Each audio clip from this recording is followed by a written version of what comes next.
Take her weapons, all of them."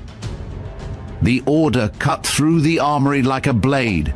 4 Navy commandos grinned as Staff Sergeant Elara Vance unstrapped her M4, her sidearm, even her combat knife, laying them on the counter one by one under 100 watching eyes. From the upper observation deck, a figure in plain clothes leaned on the rail, saying nothing.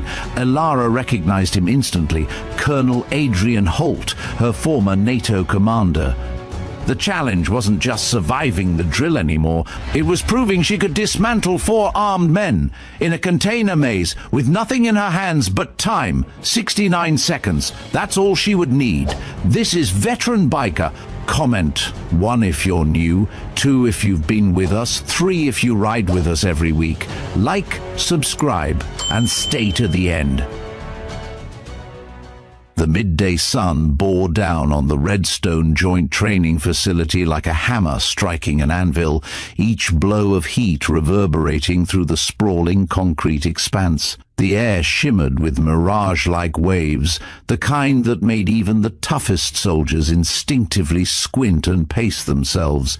Heat had a way of draining more than sweat. It stole sharpness, blurred edges, dulled instincts. But for Staff Sergeant Elara Vance, the oppressive weight of August in the south was just background noise. She stepped down from the olive-drab transport van without hurry, combat boots making a crisp, unambiguous connection with the baking tarmac. Each step was steady, deliberate, the kind of movement that didn't need to announce strength because it carried it inherently. Her woodland BDUs had seen better days. The fabric softened by years of wear, the color faded from dozens of washes. The muted tones absorbed the light rather than reflected it, lending her the look of someone who had spent more time in the field than in parade formation. Her face was calm, unreadable, eyes shielded beneath the brim of her patrol cap. There was no wasted glance toward the crowd beginning to gather near Bay 3. She walked as if on her own timetable, as though she hadn't been summoned here to become the centerpiece of a spectacle. Bay 3's outer doors yawned open, revealing the cool shadows inside. Along the periphery, personnel from multiple branches drifted toward the opening, some with coffee in hand, others abandoning whatever routine task had filled their morning. Word traveled quickly on a base like Redstone.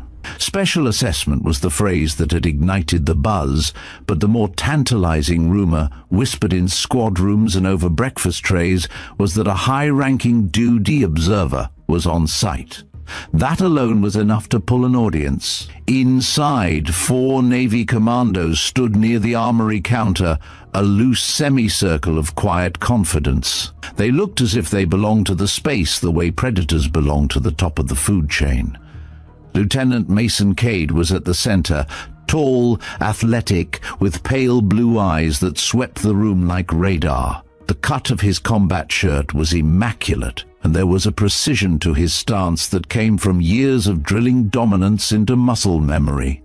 To his right loomed Chief Ryland Dean, broader and heavier, his bulk radiating the kind of blunt force capability that didn't require speed to be dangerous. On Cade's left was Petty Officer Jace Rourke, wiry and coiled, a grin hovering just shy of open mockery. The smallest movement, a shift of weight, a glance toward the onlookers, carried a spark of showmanship.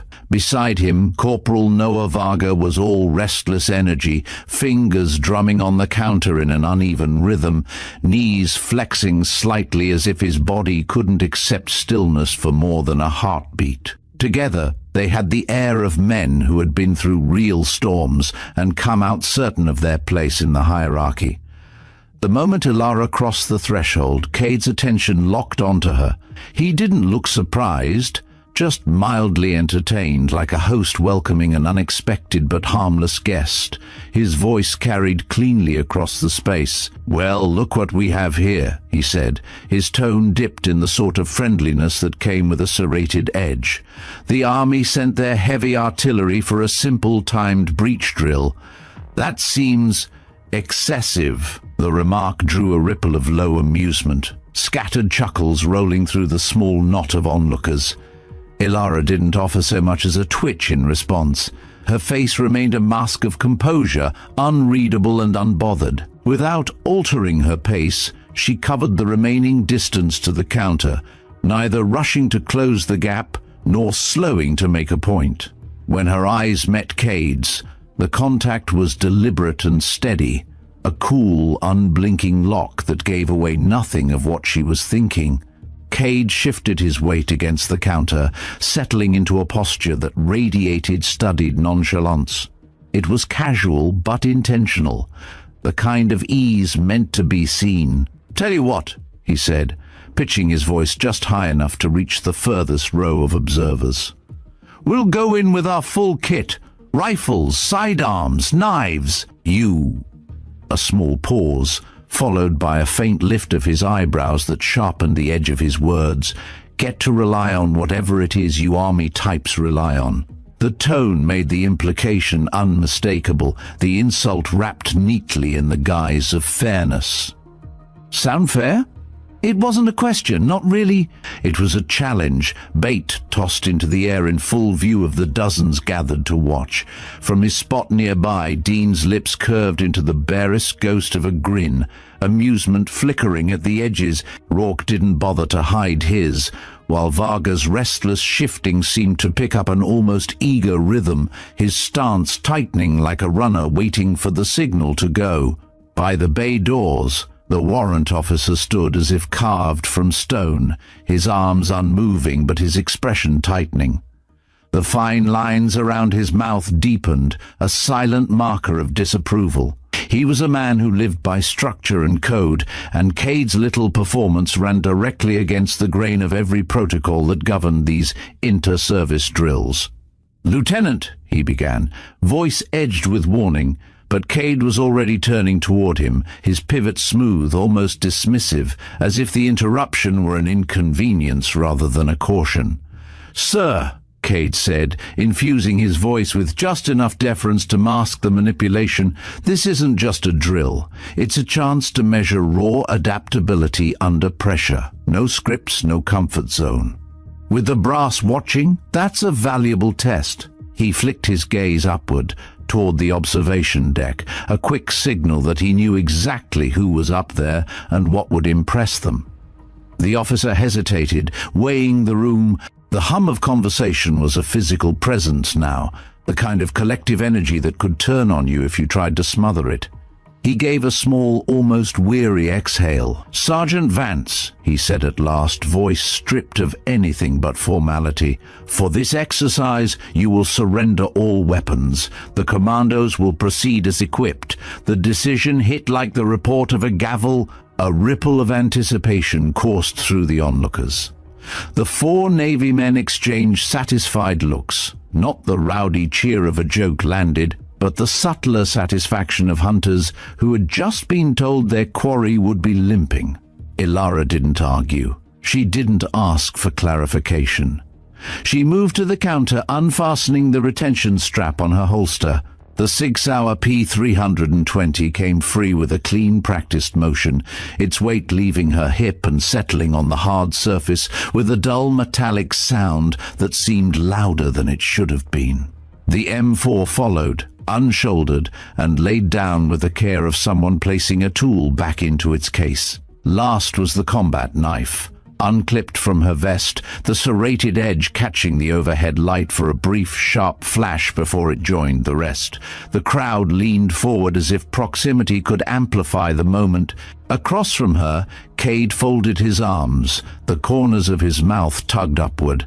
Rourke and Varga were both smiling outright now. Dean didn't smile, but his eyes followed every movement she made, cataloguing her with the cool detachment of a man already picturing how this would end. When her hands were empty, Ilara straightened, her posture neither defensive nor challenging, simply complete. She gave no sign that she considered herself disadvantaged. If anything, the stillness in her frame carried an almost imperceptible shift, as if something inside had locked into place. Outside, the heat still pressed against the world, but inside Bay 3, the air had changed.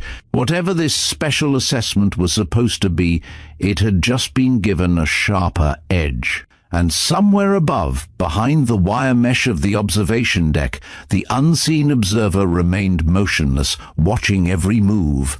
The moment Alara turned from the armory counter, the noise of the bay seemed to flatten. It wasn't silence, not truly, but the chatter and scattered laughter that had hovered in the air became distant, muffled, as if someone had closed a heavy door on the world. She crossed the open floor toward the looming entryway of Training Bay 3, her boots striking the polished concrete with the same unhurried rhythm she had carried from the van. The bay's massive doors rose like a steel cliff, their shadows spilling over the entrance and swallowing her in one step.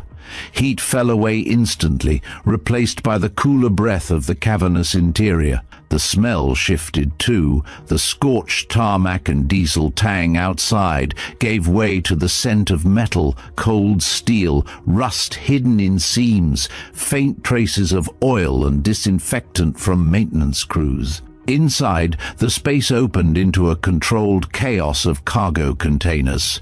Stacked 2, sometimes 3 high, their corrugated sides rose into a lattice of narrow alleys and abrupt dead ends. The arrangement wasn't random. Whoever had designed this layout understood claustrophobia and confusion, understood the way angles could turn a person around, how sound could bend and lie in a place like this. Overhead, fluorescent tubes ran in broken lines, their light casting pale slabs of illumination separated by pools of shadow. In those shadows, the details of the steel wall seemed to dissolve into blackness. Corners became voids. Gaps between containers stretched into something deeper than they were. The geometry itself was a weapon. Alara paused just inside, letting her eyes roam without moving her head. Years of training had burned the habit into her: map before you move, read before you act. She caught the faint scuff marks on certain container corners where boots had turned too fast, the irregular wear patterns on the floor where traffic had funneled again and again, the tiny chips in paint at shoulder height from rifles and gear brushing past. The bay wasn't just a maze, it was a record of every run before hers, written in the language of friction and mistake. She didn't need to know the whole map, she only needed to know enough to own it when the time came. A voice, low and clipped, crackled from somewhere deeper in the bay. One of the Commandos doing a comms check. It was too faint to make out words, but the rhythm told her what she needed. They were already coordinating, already shaping their plan. They expected her to move fast, to try to outrun them deeper into the maze. They were setting their hooks for that reaction. She stepped forward, the muted thud of her boots swallowed by the steel walls around her. That was when she looked up. Running the length of the left wall, a narrow catwalk clung just beneath the ceiling. The mesh sides were taut, the steel grate floor gleaming in the fluorescent light. From there, an observer could track the entire exercise, see over the containers, watch movements unfold in real time, judge every turn and mistake without obstruction. At the railing, one figure stood apart from the other silhouettes. Civilian clothes, plain white shirt, khaki slacks. But the posture was military to the bone. Shoulders squared in perfect alignment.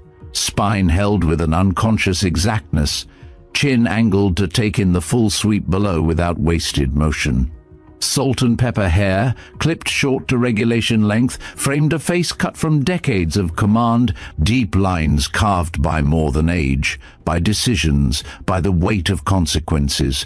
The way his hands rested lightly on the rail was telling. No nervous flex, no idle fidget, just the loose control of someone who could go from stillness to action in a breath. Colonel Adrian Holt, the name flashed through her like a switch closing a circuit. Memories came in fragments. The NATO task force's training grounds half a world away. Holt's voice calling corrections that cut sharper than any reprimand. Night spent running drills until muscle trembled and mind screamed, the rare measured nods he gave when you'd done something exactly right. Holt didn't watch drills like this for entertainment. If he was here, it meant the scenario had been built for a purpose. And if she was in it, unarmed, surrounded by 4 overconfident Navy operators, it meant she was the subject of that purpose. Her eyes didn't linger long enough for anyone in the crowd to trace their path, but in that brief heartbeat, the space between her and Holt carried a weight that needed no words. It was an exchange stripped to its essence.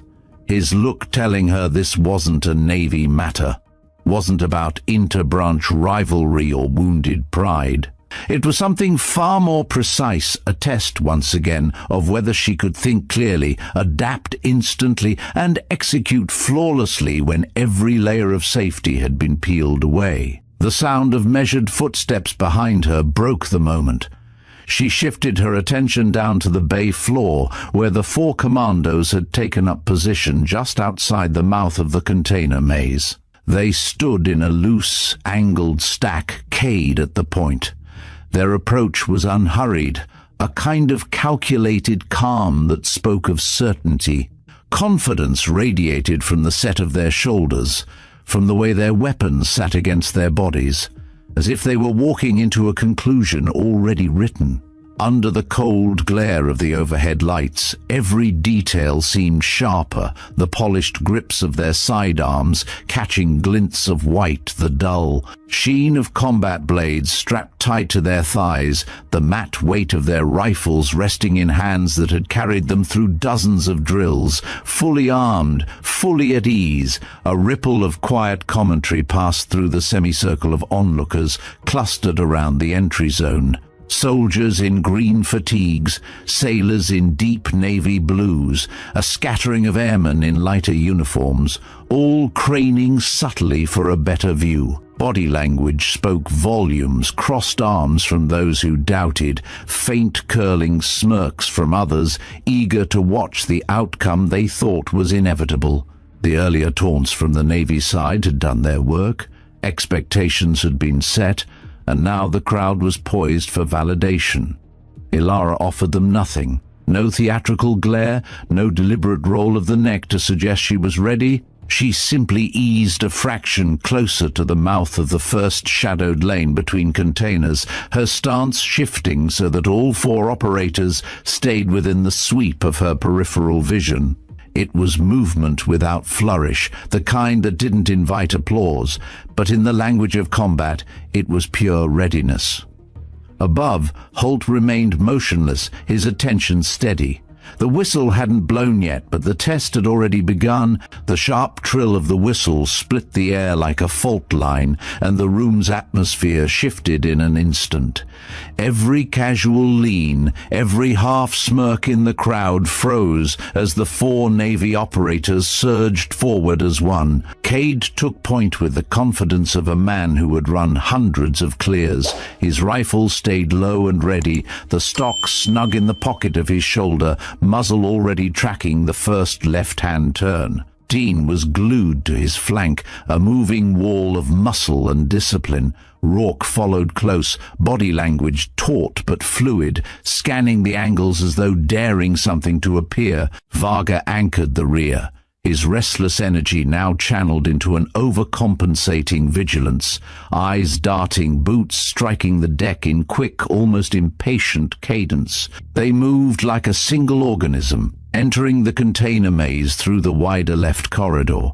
The metallic ring of their footfalls bounced off corrugated steel walls, folding in on itself until it became an echoing drumbeat. Their voices dropped to clipped murmurs over comms, barely audible even to one another. Ilara didn't shadow them directly. She peeled away from the open lane, sliding into a narrow gap between 2 containers barely wider than her shoulders. The fluorescent light from the bay doors cut off within 2 steps, replaced by the dim, uneven wash from overhead tubes that skipped entire sections of the aisle. In those darker pockets, her form blurred into the background. This wasn't flight, it was positioning. Every noise in the maze carried a signature, and she listened with the focus of someone tuning an instrument. The clang of a boot striking a slightly warped steel plate told her where weight was falling. The difference in tempo between two sets of steps told her who was adjusting pace and who wasn't. Even the faint click of a sling buckle grazing a container wall mapped the team's trajectory in her mind. Years of operating in confined environments had taught her that vision could betray you. Light could shift, shadows could deceive, corners could conceal. Sound was harder to disguise. Sound told the truth if you knew how to hear it. She paced her movement against theirs, staying parallel but offset, letting the labyrinth act as an acoustic grid. As the Navy formation advanced deeper, she stayed invisible, slipping between alleyways with just enough speed to keep them within a precise radius. Varga, at the tail, began showing the first cracks in discipline. Each time the team rounded a bend, his muzzle dipped fractionally as his head jerked toward a different sound. The problem wasn't his reflexes, they were sharp enough, it was the lack of rear security. His attention remained locked forward, trusting too much in the three bodies ahead of him. Alara let the opportunity mature. She tracked them through two more turns, adjusting her approach to intersect their route from an oblique angle. The floor beneath her boots was cold and hard, her footfalls absorbed by the scuffed rubber matting in certain sections. The air between containers was cooler, denser, smelling faintly of oil and rust. When they swung left into a slightly wider lane, she was already in position. The narrow slit she stepped from spat her directly into Varga's blind zone. Her left hand shot out, clamping over the barrel of his rifle, locking it immobile before he could pivot. The instant resistance triggered a reflexive pull, but she rotated her grip, levering his arm upward into a sharp, unforgiving torque. His breath caught in a short grunt as his own forward momentum carried him off balance. She pivoted, letting that momentum feed into the maneuver, guiding his shoulder toward the wall with a decisive shove. The steel sang with the impact, a low, resonant clang. His knees bent involuntarily under the force, the rifle slipping from his grasp. Her right hand was already there, stripping the weapon free in one fluid movement. The entire engagement lasted no more than 2 seconds. By the time the sound of the impact reached the others, she was holding his rifle like it had always been hers. The reaction from above was instantaneous, a ripple in the crowd's breathing, like a collective gasp that no one had coordinated but everyone had felt. Rourke was the first to register the break in their formation. He spun, rifle half raised, eyes cutting through the narrow aisle. His brain had barely reconciled the sight of Varga crumpled against the wall when Alara moved. She didn't fire. She didn't need to. The rifle became an extension of her body, swinging low to sweep the buttstock across his shins just above the ankle. The blow took his legs out cleanly, momentum snapping him forward. She stepped into him as he fell, catching him in a tight arm and neck lock that compressed the carotids with surgical precision. No flailing, no wasted force, just clean, controlled pressure. His hands clawed once at her arm, the motion weakening almost instantly as oxygen-starved blood failed to reach his brain. The tap came quick, 3 sharp slaps against her thigh. She released him at once, letting him collapse onto the mat with the disoriented gulping of someone clawing their way back to full consciousness. 2 down, 30 seconds gone. The crowd above was silent now, the earlier hum of easy amusement replaced by a tension so taut it felt physical. Cade and Dean were still advancing, but they had to know the formation was broken. Alara adjusted her grip on the captured rifle, the weapon settling naturally into her hands. She didn't glance toward the catwalk, but she could feel Holt's eyes on her, measuring every choice, every angle, every second. The hunt had turned. Cade heard the disruption before he saw it. the metallic report of a body hitting steel, followed by the brief, unmistakable scuffle of boots losing traction. Years of experience turned those sounds into a mental image, and it wasn't one he liked. The tale was compromised. His mind recalculated instantly. Rourke and Varga were out of sight, their channels quiet. That meant they were either down or so far disengaged they might as well be. He adjusted his grip on the rifle, shifting his elbows tighter, muzzle sweeping every gap with sharper intent. The maze ahead narrowed into a corridor barely wider than his shoulders. Overhead light poured in unevenly, making the steel walls look as if they were folding inward. Shadows pooled at floor level, and the air smelled faintly of hot dust and the chemical bite of industrial paint. Cade advanced with a controlled precision, his stride calibrated to maintain momentum without rushing headlong into a mistake. It was a careful balance, not so slow that he ceded the initiative, but deliberate enough that every step left room for an immediate reaction. Out of the corner of his eye, he caught a fleeting glimpse of Dean, now sliding into position to cover the adjoining lane. The placement was intentional, their fields of movement overlapping just enough to ensure they couldn't be flanked at the same time. Dean's head dipped once in a terse, wordless acknowledgement, the sort of nod that carried both warning and trust. Then he vanished behind the corner of a stacked wall of containers, leaving Cade to continue alone. Now fully on his own, Cade pressed forward, muscles loose but ready, his pace a quiet rhythm against the deck plating. His breathing stayed under strict control, steady, shallow, each draw of air calculated to avoid the harsh rasp of exertion that could blur his hearing. The rifle hung against him like an extension of his body, its weight grounding him, the sling pulled tight across his vest so no loose strap would betray his position with an accidental scrape. That was when the space itself turned against him. The narrow corridor between two containers funneled him forward, and there, almost invisible in the shadows, the twisted edge of a warped steel panel reached out like a hidden snare. It caught the lip of his sling just barely, the resistance no more than a tug. It wasn't enough to halt him outright, but it stole the seamless flow from his stride, forcing an imperceptible hitch in his motion. The interruption lasted less than the span of a heartbeat, but in the compressed geometry of close-quarters combat, that moment was a chasm, an eternity in which advantage could swing violently from hunter to hunted. From the black seam ahead she came. Elara burst from the void like a projectile, not wild, not flailing, but with the controlled precision of a strike drilled thousands of times. Her shoulder drove into his ribs at a sharp upward angle, a targeted blow meant to collapse his base. The impact stole his balance, driving him sideways into the container wall. The rifle jolted in his hands, grip breaking as she twisted past. It hit the deck with a metallic clatter, the sound ricocheting through the steel canyon. Cade reached instinctively, fingertips brushing the stock, but her boot met it first. One decisive kick sent it skidding out of reach, spinning across the floor until it stopped against a wall 20 feet away. He went for his sidearm, but she was already inside his draw space. Her left hand trapped his wrist before the pistol cleared the holster, her right hooking behind his knee.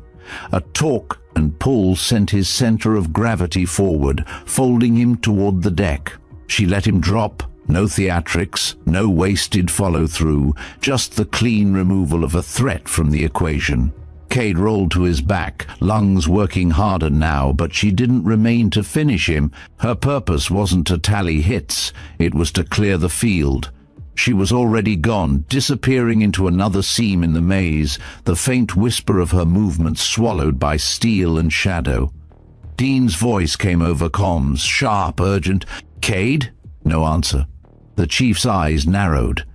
He'd been moving parallel through a lane that kept him within earshot of his point man, but now the silence stretched. He picked up speed, his boots striking the deck with the heavy cadence of a man who preferred confrontation to maneuver. Dean had size and reach, and he knew how to use them. The knife strapped to his thigh rode high, handle angled for a fast, underhand draw. His sidearm was secure but accessible, his hands free as he broke into a wider junction between container stacks. He caught movement, a flicker at the edge of his vision, and pivoted toward it, leading with his shoulders. Elara stepped into view, rifle slung, stance relaxed in a way that made the hair on the back of his neck rise. He didn't hesitate. He drove forward in a low rush, legs churning, arms opening to grapple. The plan was simple: get inside her range, use his mass to smother and control. The impact of 200+ pounds in full motion was something most opponents couldn't absorb, but she didn't meet him square.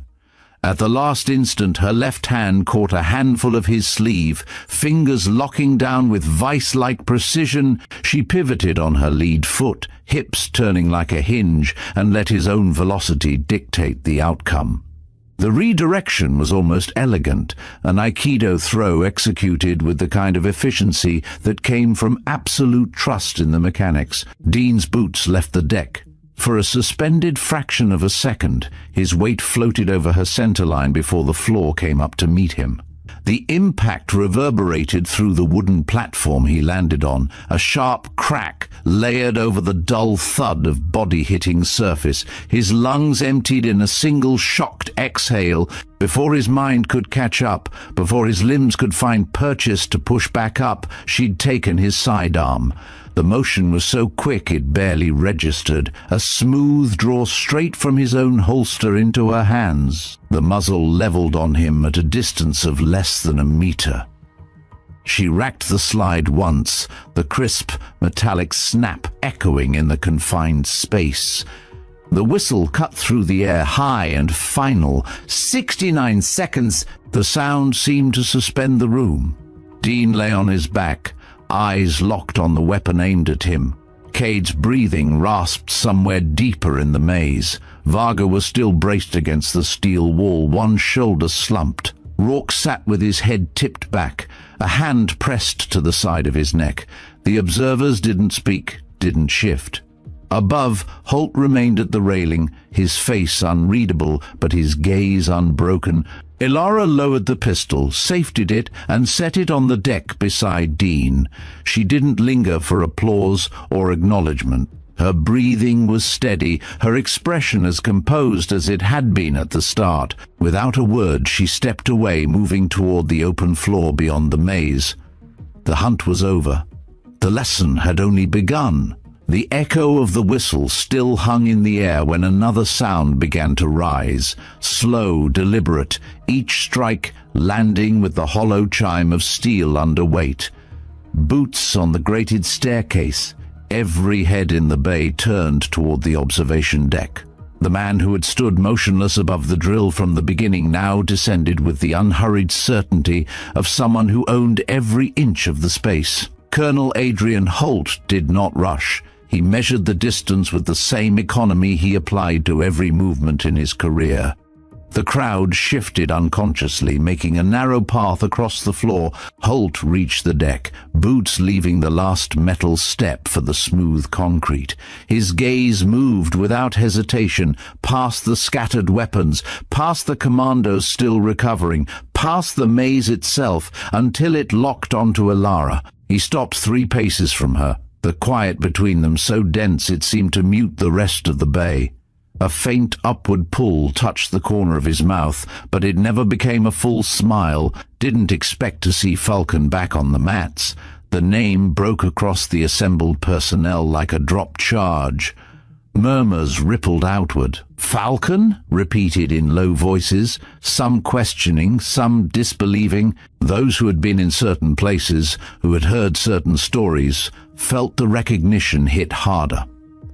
Holt's gaze finally broke from Elara and shifted to the 4 men still standing, or leaning, inside the maze. When he spoke, He didn't need to raise his voice. The weight behind each word carried it cleanly to every corner of the bay. "I imagine you went into this thinking it was just another inter-service exercise," he began, his tone measured, each syllable placed with deliberate precision. "And you'd be right, in part. But what you misread was the terrain. You assumed the only variables worth calculating were the ones you brought with you." Dean, still catching his breath as he leaned against the cold metal of a container wall, glanced toward Cade. The look they exchanged was brief, wordless, but heavy with the unspoken acknowledgement that Holt wasn't wrong. Holt closed the distance between himself and the center of the bay, taking up a position where every eye and every security camera could fix on him. "Staff Sergeant Ilara Vance," he continued, "is not some random line soldier pulled from a roster to make up your numbers. She is not here to serve as a tally mark on your scoreboard." He let the words breathe for half a beat before driving the next ones in with quiet force. "For those of us who've operated in NATO's more discreet theaters, she is known by another name." He paused, his eyes never leaving the men before him. "Falcon." The code name seemed to hang in the air, almost tactile, before settling like a weight over the room. She served as the lead close-quarters combat instructor for a task force whose battles were fought in places like this, corridors that turned without warning, doorways that could hide anything, rooms where the air felt too tight to breathe, environments where you were often outnumbered, always outgunned, and still expected to get the job done. His gaze swept over them, steady and unblinking. Her mission wasn't only to fight. It was to make sure that every person around her could walk away alive from situations where all the odds, every single advantage, belonged to someone else. A murmur swept through the army ranks in the audience, not derision now, but the low hum of recognition. Holt's tone sharpened by a fraction. "You took her weapons thinking you'd level the field. That wasn't strategy. That was arrogance. Worse, it was a failure to respect your opponent." He let that hang, scanning each of the 4 commandos in turn. "You turned a drill into theater, so she turned it into a lesson." Cade's jaw was tight, his gaze fixed on a point beyond Holt's shoulder. Varga avoided looking up at all. Holt gestured toward the maze, the scattered weapons, the matting underfoot. "You'll clean it. Every container wall, every square of flooring, every rail on the catwalks. You'll do it until it's fit for inspection, and you'll do it without complaint. Because you don't get to walk away from a public mistake without a public correction."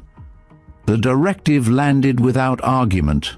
Even from across the bay, the loss in their posture was obvious, not from physical exhaustion, but from the collapse of the certainty they had carried in with them. Holt turned back to Ilara. His voice shifted, not softer, but different, the edge tempered, the words meant for her as much as for the room. "I knew you'd finish it. I wanted them to see how." She didn't answer. She didn't need to. The conversation between them was written in every choice she'd made since the whistle. Holt gave one small nod, then stepped aside, leaving the floor to her. Without hesitation, Ilara crossed to the weapons table. She lifted the M4, checked the chamber out of habit, and slung it across her back. The sidearm followed, sliding into the holster with a single practiced motion. The knife clipped back into place. Each action was precise, unhurried, absent of any showmanship. When she finished, she adjusted the sling once, then turned toward the open doors. She didn't look at the 4 Navy men, didn't acknowledge the crowd. Her boots met the sunlight outside, and the bay exhaled as though released from a held breath. Inside, the Commandos began their work. Ilara crossed the threshold of Bay 3 without looking back. Outside, the sun struck like a physical force, the white glare off the tarmac momentarily sharpening every shadow, every edge. The heat folded around her shoulders, heavier now that she'd stepped from the cool steel cavern, but she walked as though it were nothing more than air. Her boots found the concrete path that cut straight through the heart of Redstone Joint Training Facility. The walkway was lined with young soldiers and sailors who, less than half an hour ago, had been leaning toward the bay doors with smirks and side bets in their voices.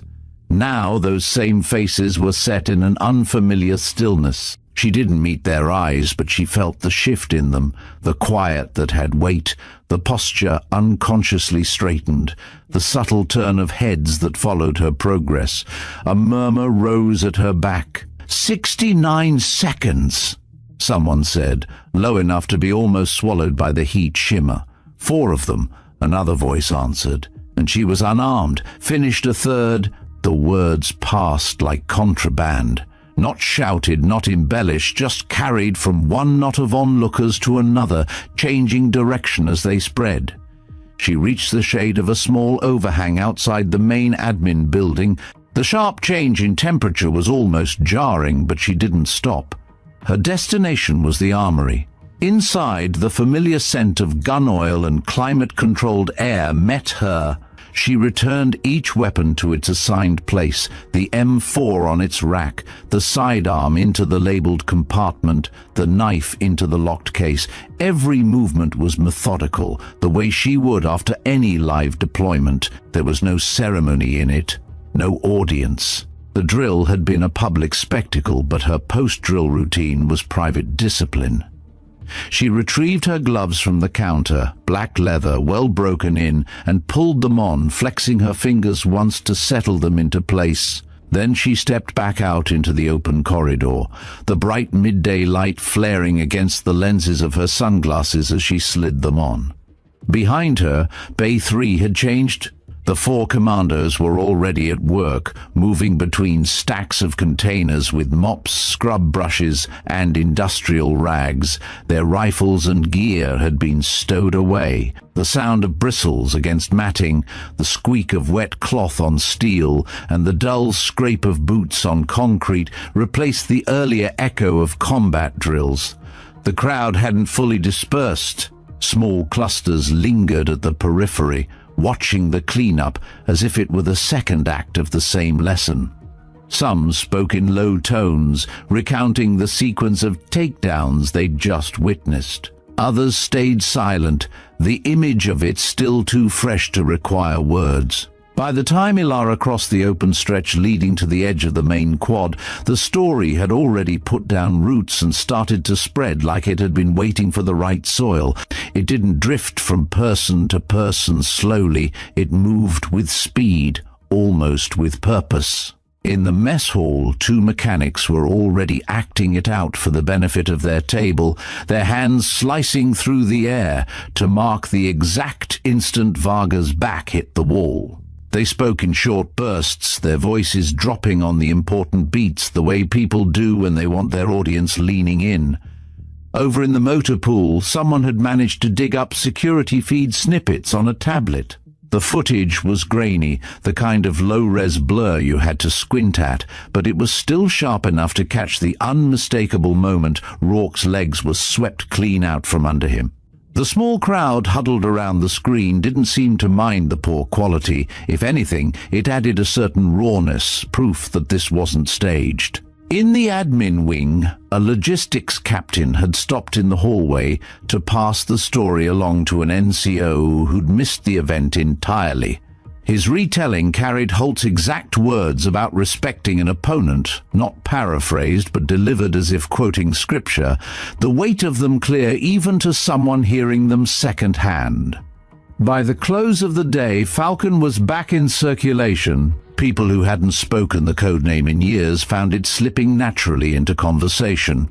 Those who had never heard it before were adopting it without hesitation, as if they'd always known what it meant. The number, 69 seconds, took on a life of its own, becoming a kind of shorthand. You didn't have to name the drill outright, just say the time and everyone knew. For the fresh recruits, it became a target they could picture clearly, a mark they could aim for in a profession where most legends felt impossibly distant. For the veterans, it carried a different weight, a reminder etched deep that skill wears many faces and arrogance will always, inevitably, leave you blind. Alara didn't linger to track the ripples. Her day moved on as though nothing unusual had happened. Meetings, routine checks, a quiet dinner in the mess like any other. But everywhere she went, eyes followed a fraction longer than they had the day before. In the weeks that followed, the story traveled beyond Redstone. Other bases heard it secondhand, details bending in the retelling but never losing the core, an unarmed staff sergeant, 4 armed commandos, a drill completed in just over a minute. The embellishments would come later. Claims that she disarmed all 4 in 30 seconds, or that Holt had brought her out of retirement just for this. But the truth needed no dressing. It was already enough to shift the way people thought about the quiet figures in the room. And for those 4 Navy men, the lesson didn't end when the mats were clean.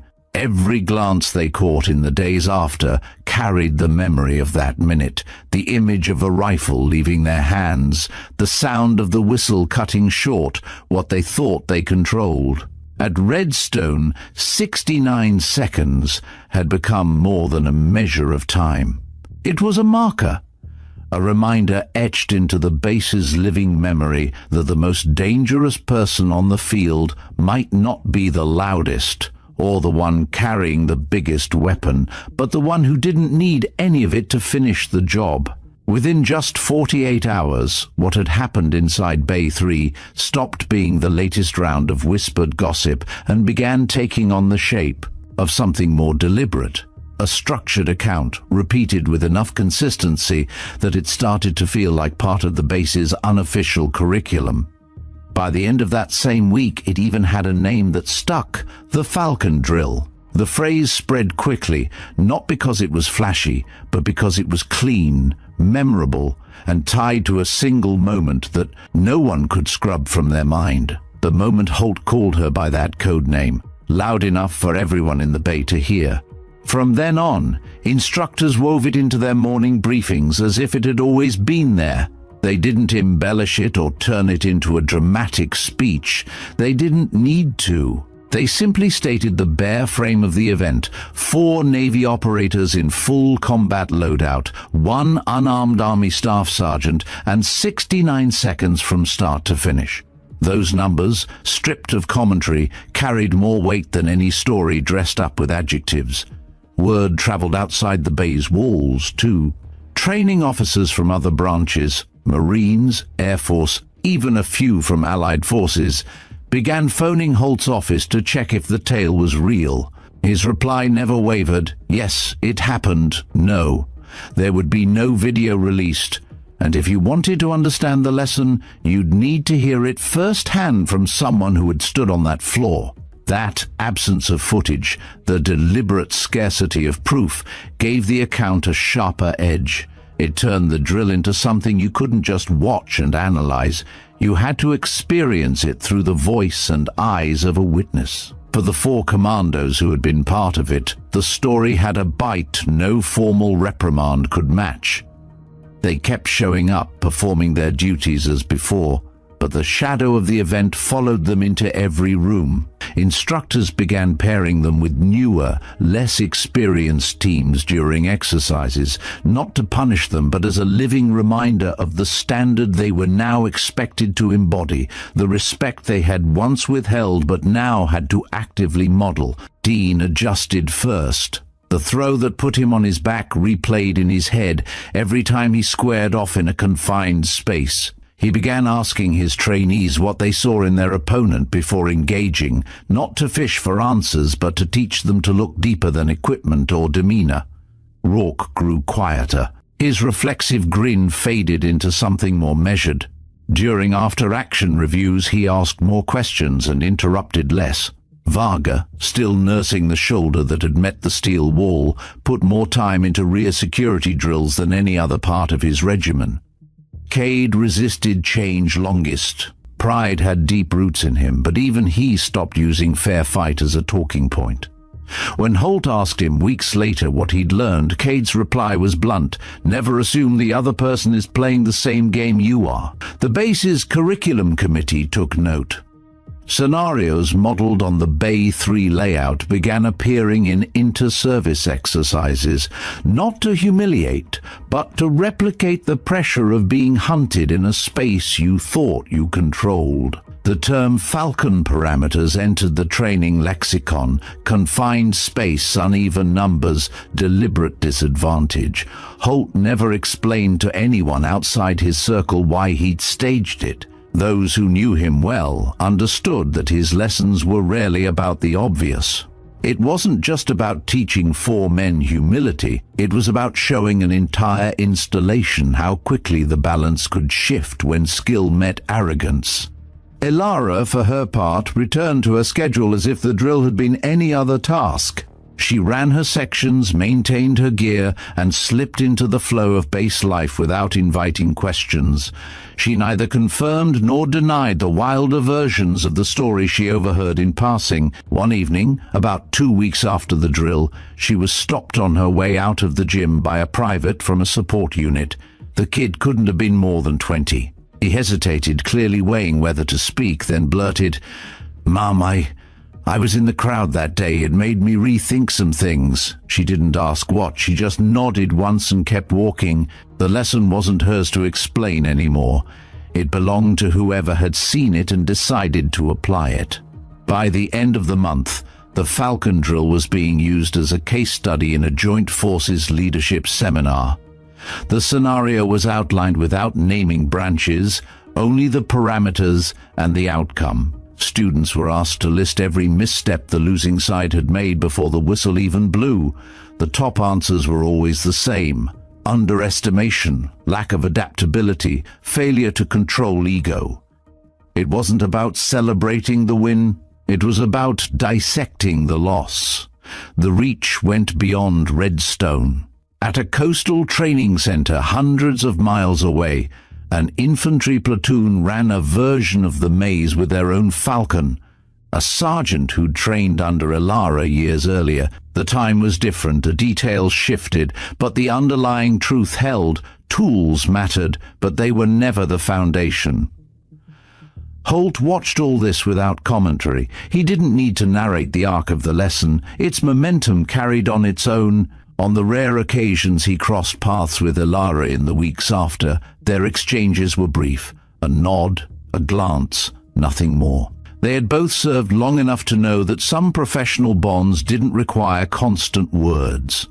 Months later, during a pre-deployment briefing for a mixed-branch detachment, a slide appeared on the screen, a simple graphic of a stopwatch frozen at 1:09. No title, no context. The room reacted in murmurs. Everyone understood. Elara sat in the back, arms folded, watching the ripple of recognition. When the briefing ended, she slipped out without anyone stopping her. The moment in Bay 3 was no longer just an incident. It had become a standard, one woven quietly into the culture of those who'd seen it and those who'd learned from its retelling. And like all the most enduring lessons, it carried no headline, no parade, no applause, just a clear, unshakable truth. Respect every opponent, adapt faster than they expect, and never forget that the quietest presence in the room might be the one holding all the advantage. By the 3rd month after the Bay 3 incident, the story had settled into the base's bloodstream. It no longer needed to be told in full to carry weight. Fragments alone could shift the air in a room. A stopwatch time, a code name, a mention of the maze. Each element was shorthand, instantly understood without further explanation. For Elara, the change was subtler. Her daily life didn't shift in obvious ways. No new rank on her chest, no reassignment, no public commendation. But the undercurrents were different. Meetings that used to open with casual small talk now began with an alert quiet. Younger soldiers listened more closely when she spoke. Colleagues who had once offered advice unprompted now asked questions instead. The armory staff now handled her check-ins with a kind of precise efficiency that bordered on something unspoken, not quite ceremony but undeniably respectful. Forms that might once have lingered in the in-tray were now stamped and filed almost immediately. Gear requests that, in the past, might have sat in limbo for days were now processed and delivered within hours. No one called it favoritism, and she would have rejected the notion outright if they had. It wasn't about bending rules or cutting corners, it was about acknowledgement. A quiet, wordless recognition of someone whose capability had already been proven in circumstances that no written qualification could ever truly capture. Ilara never used it to her advantage. She didn't adjust her expectations, didn't demand more than she had before. Her pace remained steady, her standards unchanged. She still refused to waste a single moment on anything that didn't serve the mission directly. If people around her moved a little faster, spoke with a little more care, or shifted their posture when she entered the room, that was their decision, not her request. As for the 4 Navy commandos, they became an unintentional case study in how to recover from a public loss. Holt hadn't moved them to a new post, and they never asked to be transferred. Instead, they stayed exactly where they were, training alongside the same soldiers who had watched their defeat from a few feet away. The sting of that day didn't disappear overnight, but over time the humiliation lost its edge. What remained was a kind of sharpened grit, a determination to never be caught that unprepared again. The punishment detail, long hours of cleaning and maintaining equipment, was behind them now, but the memory of it clung like a persistent shadow. It didn't weigh them down, it pushed them forward. Dean began putting his name down for mixed branch exercises he might have ignored before, embracing scenarios outside his comfort zone. Varga's attention to rear security became so consistent that instructors began pointing it out to others as an example. Rourke's trademark impulsive grin appeared less often, and when it did, it seemed aimed more at his own progress than at provoking others. Even Cade, the quietest and most guarded of the group, began to step back from speaking in absolutes during planning, a small but telling shift in someone who once believed certainty was strength. The base training schedule absorbed the Falcon parameters fully by the end of that quarter. Exercises with deliberately uneven advantages became routine. New recruits, unaware of the drill's origin, learned the scenario as a matter of course, the way a pilot might learn a specific emergency procedure without knowing who first codified it. Occasionally, Ilara would catch wind of an embellished version of the story. In one, she had taken the rifle from Cade before Varga. In another, Holt had stepped in midway to test her with unexpected variables. She never corrected them. Accuracy mattered in after-action reviews. Outside that, stories had their own momentum. Holt remained a constant but distant presence. They crossed paths in passing, exchanged brief nods in hallways or on the range. Once, in the middle of a logistics meeting neither of them had wanted to attend, he'd leaned over during a lull and murmured, "They're still talking about it in Norfolk." It was the only time he'd referenced the drill to her directly since that day. Off base, the ripples traveled farther than she had anticipated. At a regional joint to forces symposium, a Marine gunnery sergeant she'd never met approached her during a break. "You're Falcon, aren't you?" he asked, not as a challenge but as confirmation. When she didn't answer, he smiled faintly. "We ran your maze last month. It changed the way my guys clear corners." Then he nodded once and walked away. Back at Redstone, the culture shift was most visible in the younger ranks. They began to look at inter-branch drills less as competitions and more as learning opportunities. That didn't erase rivalry, nothing could, but it redirected the edge. Teasing became sharper but less personal. Jokes were delivered with a kind of mutual respect that hadn't been there before. Holt had achieved something that would outlast the original moment. He'd created a shared reference point that bridged uniforms. It was no longer just a Navy loss or an Army win. It was an example everyone could learn from. Elara kept her own reflections private. She didn't replay the 69 seconds in her head. She didn't mark the anniversary. What stayed with her wasn't the speed or the outcome. It was the confirmation that her training still lived in her hands and in her decisions. That was enough. In the evenings, when the base was quieter and the air finally began to lose its midday weight, she sometimes walked past Bay 3. The big doors would be shut, the interior dark except for a security light spilling a thin beam across the threshold. From outside, the maze was invisible. You could almost forget what it held. Almost. By the end of the fiscal year, the Falcon drill had crossed the threshold from story to doctrine. It appeared in PowerPoint slides at leadership courses, stripped of names and branches, the facts distilled into a set of parameters. And an objective: neutralize a fully armed four-man team in under 2 minutes, starting unarmed, inside a confined environment. Instructors didn't dramatize it. They didn't need to.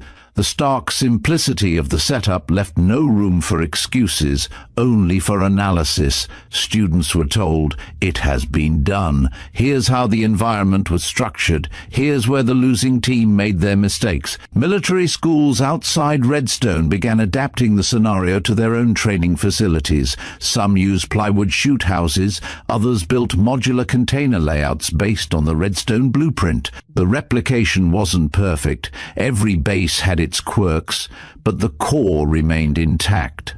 The first time Elara saw a printed training manual referencing case study F69, she was in a supply office signing out maintenance forms.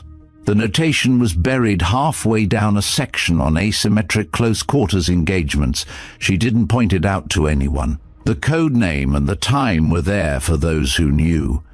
Outside the formal channels, the drill developed a quiet reputation among special operations instructors. In casual conversations over coffee or at the edge of a range, they compared how their trainees handled it, which details tripped them up, how long it took before they adapted.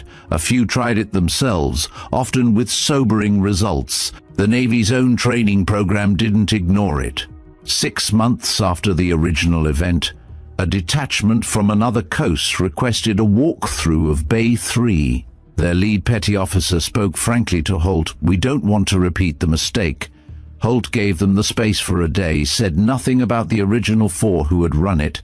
Holt himself never tried to capitalize on the story. He wasn't interested in turning it into a brand or a recruitment pitch. His satisfaction lay in its utility. The fact that it traveled, that it sparked professional curiosity, meant the lesson was doing its work. Privately, he considered it one of the cleanest demonstrations of principle he'd ever orchestrated, not because of the speed, but because it had stripped away everything ornamental. No complex rules, no elaborate backstory, just skill against assumption. As for Elara, Holt noticed she never leveraged the notoriety. She didn't volunteer to teach a Falcon drill block, didn't ask for her name to be on the case study, didn't even weigh in when people speculated about details in her presence. That restraint to him was part of why the moment carried so much weight. It remained unsullied by self-promotion. He found himself reflecting on their shared past more often in the months after. He remembered her as a younger sergeant in NATO's program, methodical, sometimes to the point of frustrating him with her refusal to rush a drill until she was satisfied with her baseline. She'd been the kind of operator who could take criticism without bristling, who stored it away and returned days later with the flaw erased. Watching her in Bay 3 had confirmed nothing had dulled. The edges were still sharp, the judgment still fast, the execution still clean. In the spring, Holt received an email from a training coordinator at an Allied Nations Special Forces school. It was a brief note thanking him for permission to adapt your Falcon parameters and reporting that their first cadre had failed to beat the time. Attached was a grainy photo of their maze. Different colors, different climate, same brutal geometry. He forwarded it to Elara without comment. She replied hours later with a single line, "They'll get faster." The reach of the drill continued to expand. By the end of the second year, F-69 was referenced in after-action reviews for real-world missions where small units had to adapt under sudden disadvantage. It wasn't romanticized. Actual operations had too much at stake for that. But the principles applied cleanly. Holt saw it cited in one classified briefing for a mission that had gone sideways in a port city halfway across the globe. The team lead had written, "We applied Falcon sequencing after losing comms. It bought us the minutes we needed." On a warm evening, nearly 2 years after the drill, Holt crossed the quad toward the officers' mess and spotted Elara coming from the opposite direction. They hadn't spoken in weeks. She gave a short nod in greeting. "Still making the rounds," he said. She arched a brow. "The drill?" He nodded once. "And the lesson." Neither of them needed to say more.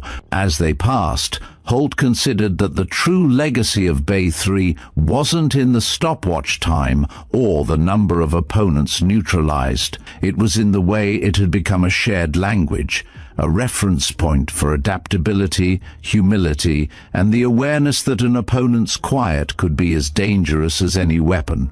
In his long career, few moments had carried so cleanly from a single room to the wider force. The Falcon drill had done it without fanfare, without propaganda, and without compromise. And somewhere beyond the next set of doors, in a training bay lit by flickering fluorescence and the sound of boots on steel, another unit was about to find out why. The years didn't erase Bay 3, they layered over it. Operations came and went. Deployments stacked, then faded into debrief notes and archived footage. Command rotations changed the faces in offices and on parade fields. New uniforms walked the same hallways, unaware of the exact layout of the maze behind those heavy steel doors, but still speaking of Falcon parameters like a clause in a manual that had always existed. For Elara, the weight of it was never in the fame, if fame was even the right word. She didn't wake up thinking about it. Most mornings started the same way they had before, lacing her boots, scanning the day's schedule, calibrating her focus like an instrument before use. But there were moments, quiet, unplanned moments, when the echo of that day returned. Sometimes it was the scent of machine oil in a closed room. Sometimes the sound of a latch closing on a rifle sling. Sometimes it was nothing tangible at all, just a shift in the air when someone realized she was watching and adjusted what they were doing without thinking. She never chased those moments. They came to her, reminders without ceremony. The Falcon drill had long since stopped being a secret.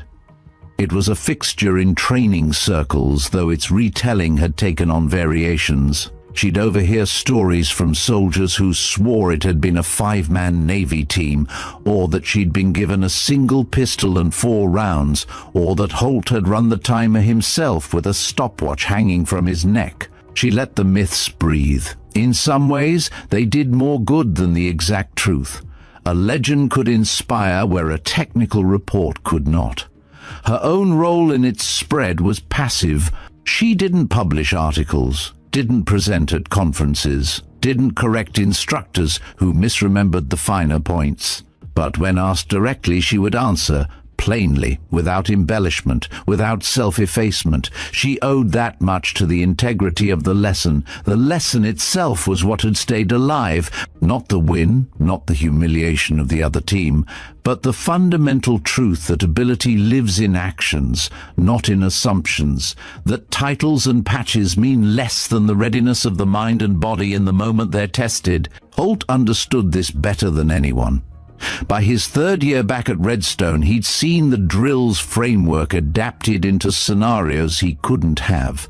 Predicted hostage simulations in embassy stairwells, armored convoy interceptions in simulated urban choke points, even naval boarding exercises on decommissioned frigates. The specifics changed, but the core, start disadvantaged, adapt fast, finish decisively, never did. One evening, during a joint exercise debrief, Holt found himself sitting next to a Marine captain who had never met Ilara but spoke about her like a mentor. "We ran her drill last month," the captain said, flipping through notes. "Took us 4 tries to get under 90 seconds, harder than it looks." Holt didn't correct him on the time. He simply nodded. Across the base, Ilara's own days were shifting. She had taken on more mentorship quietly, not through formal classes but in the in-between spaces, range cleanup, post-drill equipment checks, unplanned conversations in the motor pool. Younger operators learned quickly that if she stopped to give input, it was worth listening. She never tried to replicate Bay 3 for them. You can't recreate the first strike of lightning, you can only teach them to stand ready in the storm. One spring morning, she walked the perimeter path at dawn, a mug of coffee in her gloved hand, steam curling in the crisp air. The hangar roofs caught the early light, dull grey turning gold in slow increments. It was the kind of quiet where you could hear your own boots in the gravel. She passed Bay 3 without looking in. The doors were closed, locked, the keypad light steady green over steel. The exterior looked almost plain. If you didn't know, you'd think it was just another storage bay. She stopped a few steps past it, not to reminisce, not to relive, but to mark the fact that it was still there, still ready. Elsewhere in the country, and beyond, people she'd never meet were walking into their own versions of it, unaware of the exact lineage, but carrying the DNA of that 69 seconds in their muscle memory. Holt, in his own office, had a single photo in a frame. Not of her in the drill, no photos had been taken, but of the empty maze after. No bodies, no gear, just the corridors of container walls and the faint scuff marks where boots had turned corners at speed.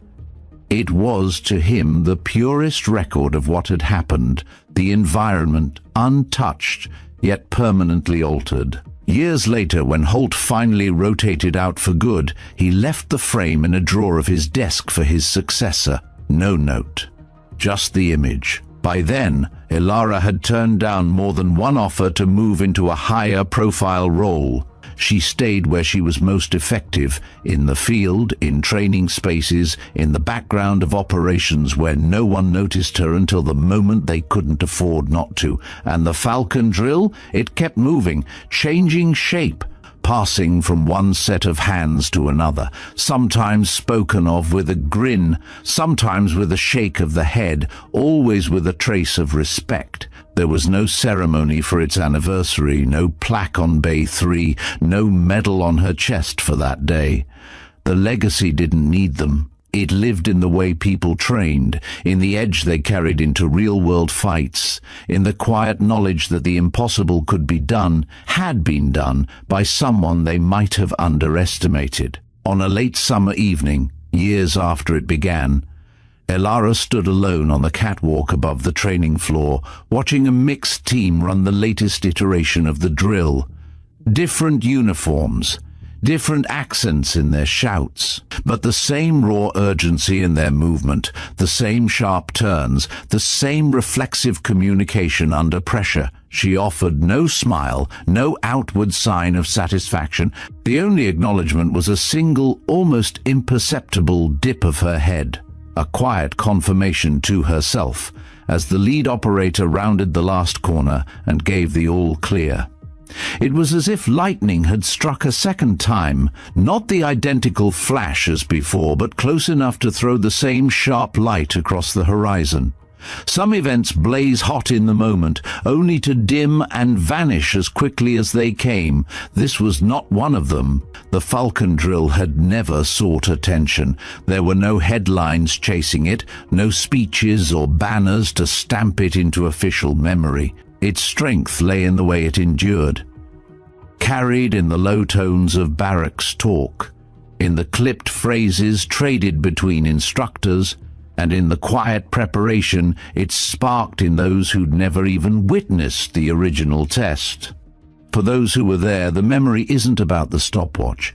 It's about the shift in the air, that exact second when the impossible stopped being impossible. The moment a room full of trained professionals realized they had been wrong, not humiliated, not mocked, but shown that skill can live in silence, that rank and record can mean less than preparation and will. Ilara never needed to defend it. She never argued with the rewrites, never chased credit when versions of the story twisted in the telling.